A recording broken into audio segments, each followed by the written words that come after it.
KPBS On Demand is supported by the San Diego County Toyota dealers, presenting the new 2025 Camry with refined design and performance. Visit your local Toyota dealer to learn more about all the features the new 2025 Camry offers. The San Diego County Toyota dealers. We make it easy. Good morning, I'm Debbie Cruz. It's Thursday, July 6th. Community members stand up against anti-LGBTQ plus protest. More on that next, but first, let's do the headlines. Reporters this week were given a tour of a San Diego County jail that's partially reopening this week after renovations. Sheriff Kelly Martinez says the extra cells should free up space at other jails in desperate need of maintenance.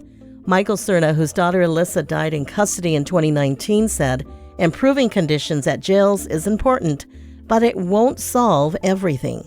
They want to take the focus off of the blame that is theirs also to bear. 2 people died last week in custody. It's still going on, even after all of this reform. When will it end? The 2 deaths last week brings the total number of inmate deaths since the beginning of the year to 8. The San Diego County Fair has officially wrapped up for the year, and organizers say this year was a success. The fair ran for 22 days, and during that time, nearly 1 million people went along with the theme of the fair and chose to get out there this year. About 25,000 more people attended the fair this year compared to last year.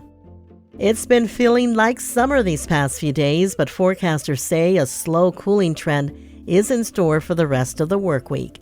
Temps are expected to be in the low 70s today and tomorrow. It also is expected to be a bit windy. The National Weather Service says gusts could reach up to 20 miles per hour today. Temps are expected to start warming up again over the weekend and into next week.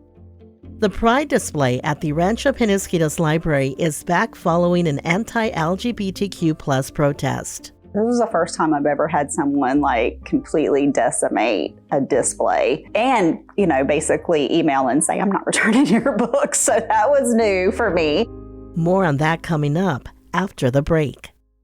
KPBS On Demand is supported by Splatero, helping homeowners pay off debt by offering streamlined access to your home's equity with no additional monthly payments or new debt. Splatero provides a lump sum of payment in exchange for a share of your home's future value. Pre-qualification is available at splatero.com.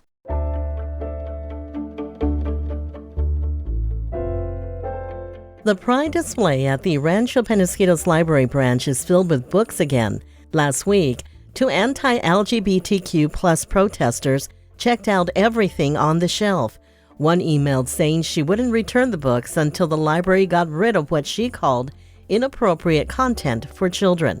Reporter Katie Heisen talked to San Diego's Public Library Director Misty Jones about the incident and the recent challenges to book access. We've had, people that have complained about one book or, things like that. We've had, drag queen story times, and we've had people call or email saying they don't agree with it. But this was the first time I've ever had someone completely decimate a display.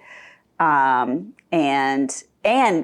basically email and say, I'm not returning your book. So that was new for me. I heard there were fundraising efforts to replace the book. How are those going? Yeah, so it's interesting. I was actually at the Rancho Peñasquitos Library on Monday, and you should see the stack of Amazon boxes that they have of people who are purchasing the books to replace them.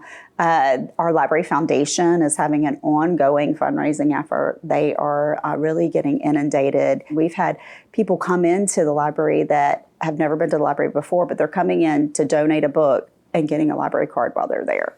So it's really been an amazing response. You mentioned to the Union Tribune that it's gotten progressively worse in the last 5 years. Can you tell me about that? We've always had inclusive books. We've always had something that is probably offensive. I always said a good library has something that offends everyone, right? So there's always something.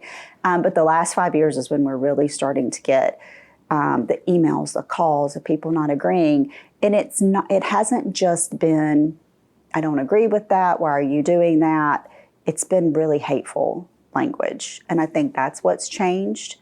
We've always had challenges, but we've never had kind of the personal attacks against our librarians. There have been movements to ban books in school libraries. Many of those have been successful.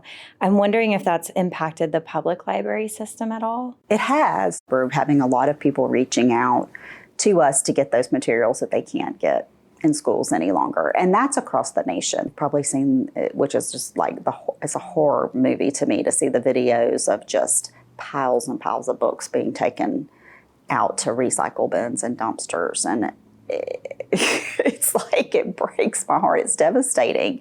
But we are looking at what can we do. We know we're in a privileged, space here in San Diego. So we're looking at how can we also be a support nationally. Are there any concrete ideas you're excited about? Yeah, so we're looking, Brooklyn Public Library started really a movement called Unbanned Books. And so they boosted their ebook collection to be able to offer it to other, states, to, kids, particularly the young adult, children and young adult collection, to be able to offer it to kids in other states. And Seattle Public Library just joined that movement. So we've been looking at that. I truly do believe that people have the right to believe the way that they want. The problem is that you can't push your beliefs onto other people that may not believe the same way that you do. By checking out all of the books, because she didn't agree with them, she's denied an entire community from access to those books. And it may be a book that somebody needs that day. Somebody needs to see that the book Trans Like Me, there is a teenager that is struggling that book could make a difference for. And by removing that book, you have taken potentially that lifeline away from that person. That was San Diego Public Library Director Misty Jones speaking with KPBS reporter Katie Hyson.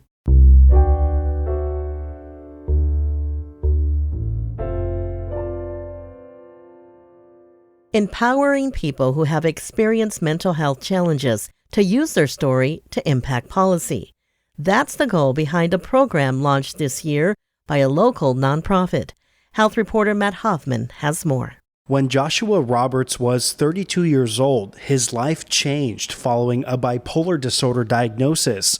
He says what worked out best for him were spiritual models that reframed the way I saw my bipolar and the way that I saw myself, the way that I saw reality. And that's actually made my life way better now than it ever was even before. He recently graduated from a National Alliance on Mental Illness, or NAMI San Diego program. It's training people to use their mental health stories to impact policy.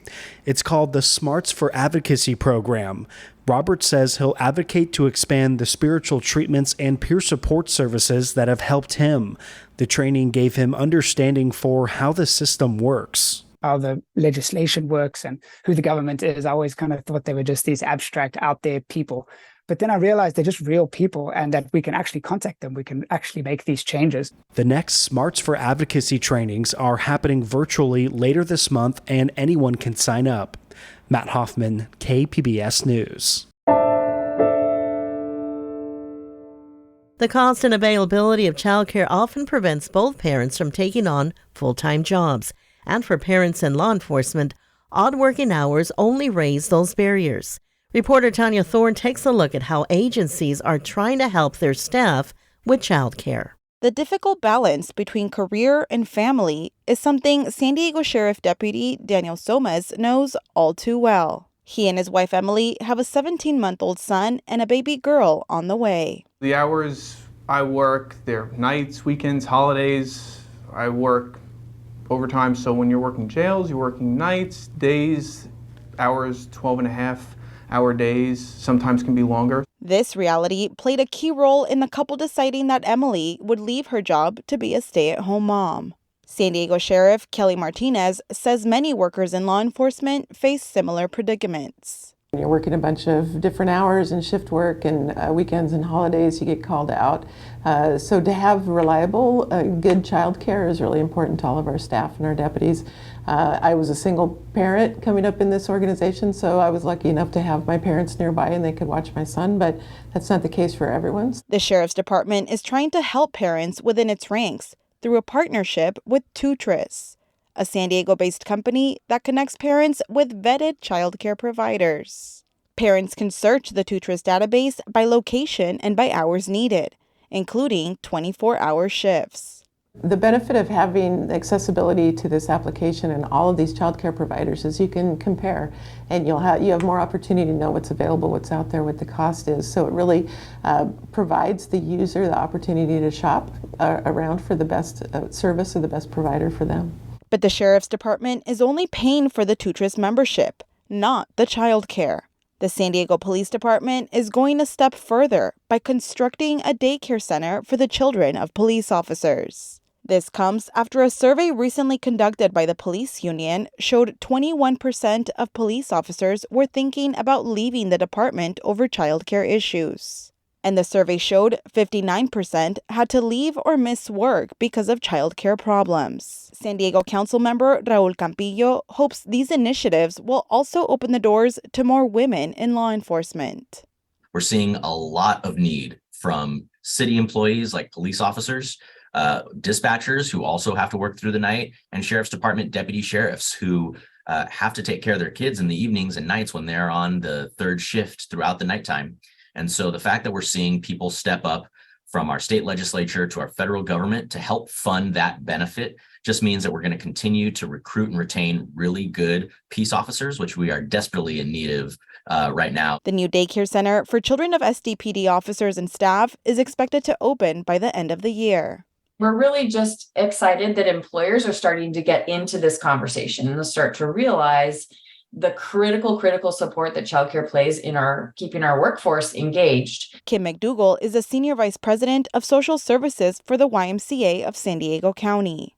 She says police agencies are not alone in making investments into the childcare needs of their employees. But the childcare industry is still suffering. There continues to be this lack of available care and a lack of the kind of care that families are looking for that is a barrier to a really high functioning childcare system. Members of the Child Care Providers United Union have been marching in Sacramento for legislation that supports better pay and benefits for care workers. McDougall says this could be a critical step in strengthening the childcare industry and providing help families are desperately looking for. Like the Somas family, with the Sheriff's Department's help in finding childcare, Emily hopes to re-enter the workforce. My wife has ambitions to be a nurse, and it's one of the big things that I think comes with this childcare is if she needs to go back to school, she's able to do that. Tanya Thorne, KPBS News. Coming up, operators of a local theater are trying to replace dozens of puppets and make repairs after a break-in. We'll have that story and more just after the break.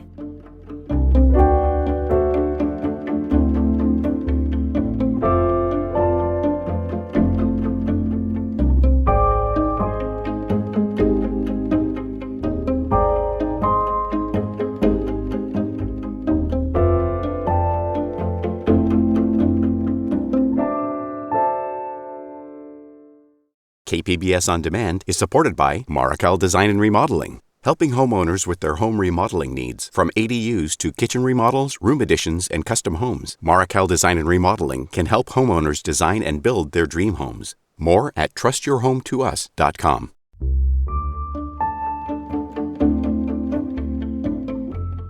Operators of the historic Marie Hitchcock Puppet Theater in Balboa Park are raising money to replace dozens of puppets and make repairs after a break-in. Reporter MG Perez has more details. Surveillance video caught the same suspect breaking into the Marie Hitchcock Puppet Theater, first in the early morning hours of June 24th, and then again in the middle of the day on June 26th, when the theater was closed. The theater's management says he stole 40 puppets and caused almost $10,000 in damage and losses. Andrea Zinco is president of San Diego's Balboa Puppet Guild, which operates the theater for the city and produces shows with several volunteer puppeteers. That impacts the ability for them to do the shows and impacts the theater's ability to produce those shows and be able to have guests come in and see those shows. Puppet shows will continue this weekend with a scaled-down production. The theater is raising donations to replace what was lost. Information on how to help is on the Marie Hitchcock Puppet Theater's Facebook page. MG Perez, KPBS News.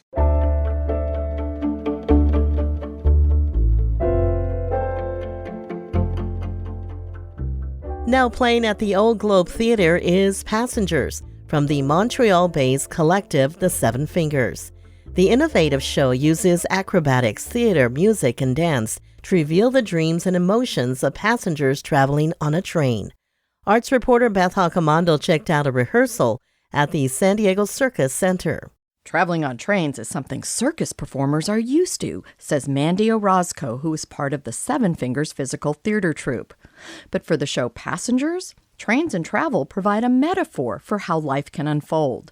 And circus provides the means of expressing that. You feel every emotion in an elevated way through circus, whether that's the physicality of trust, for example, or the idea of losing someone. You know, circus takes a very physical way to express emotions we all know, but it takes everything up a little bit of a level. Orozco appears in an act called Imperfect Strangers.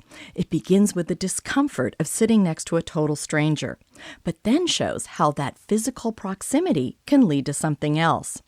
The act involves aerial acrobatics and trapeze to dazzle the audience. One of the things that Seven Fingers specifically as a company is very good at is connecting not only the wow factor and engaging people on an acrobatic level, but also reaching out and grabbing people emotionally.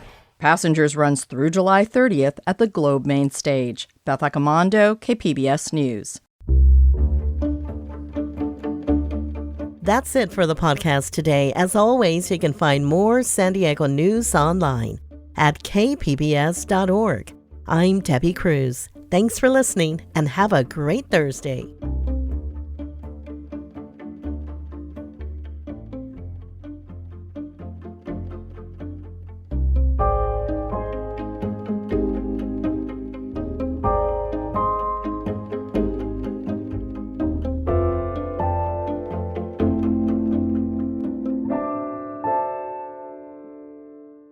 KPBS On Demand is supported by Paint Care, offering households and businesses in California more than 800 leftover paint drop-off sites for recycling. Quantities of 100-plus gallons of paint may qualify for a large volume pickup. Learn more at paintcare.org.